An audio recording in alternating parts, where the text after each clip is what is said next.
ایک جنگل میں ایک خونخوار شیر رہتا تھا۔ جنگل کے سارے جانور اس کے خوف سے سہمے رہتے۔ شیر روزانہ کئی چھوٹے بڑے جانوروں کا شکار کر لیتا تھا۔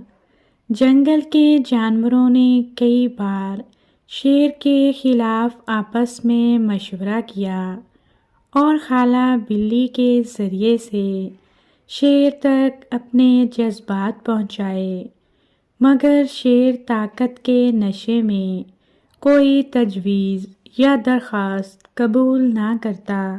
شیر کو اپنی خالہ بلی کے ذریعے معلوم ہوا کہ اس کے خلاف سارے اجلاس لومڑی منعقد کراتی ہے اور تقریروں میں بھی بڑھ چڑھ کر حصہ لیتی ہے۔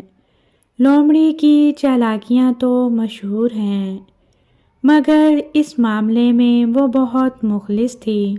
اسے سینکڑوں جانوروں کا درد کھائے جا رہا تھا، جو روز بروز مارے خوف کے کمزور ہوتے جا رہے تھے۔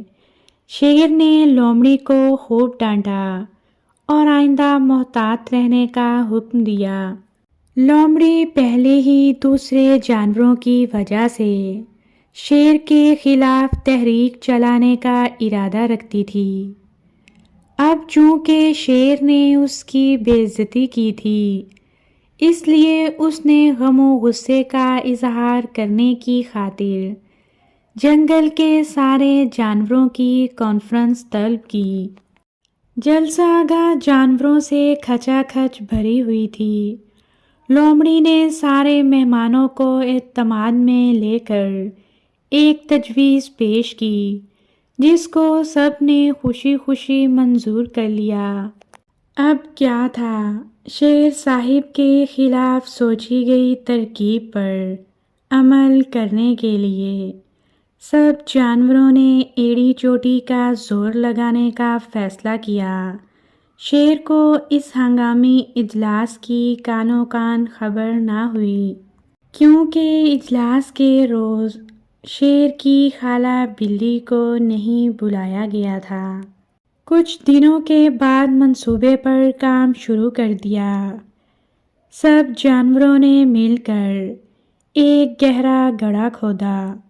گڑھا کھودنے کے بعد سب جانوروں نے ایک ساتھ گڑ گڑا کر خدا سے بارش کے لیے دعا کی۔ دعائیں رنگ لائیں اور رحمت کی بارش سے پورا جنگل جل تھل ہو گیا۔ گڑھا پانی سے بھر گیا۔ ایک ہرن کو شیر کی کچھاڑ کی طرف بھیجا گیا۔ شیر بھوکا تھا اور اونگ رہا تھا۔ جوں ہی اسے ہرن کی آواز سنائی دی تو اس نے لپک کر ہرن کا پیچھا شروع کر دیا۔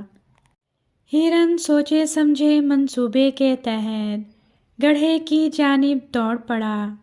شیر بھی اپنے شکار کے پیچھے پیچھے بھاگ رہا تھا۔ جیسے ہی گڑھا آیا، ہرن ایک طرف ہو گیا۔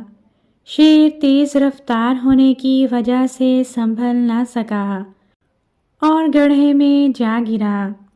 جیسے ہی شیر گڑھے میں گرا، سارے جانور اکٹھے ہو گئے۔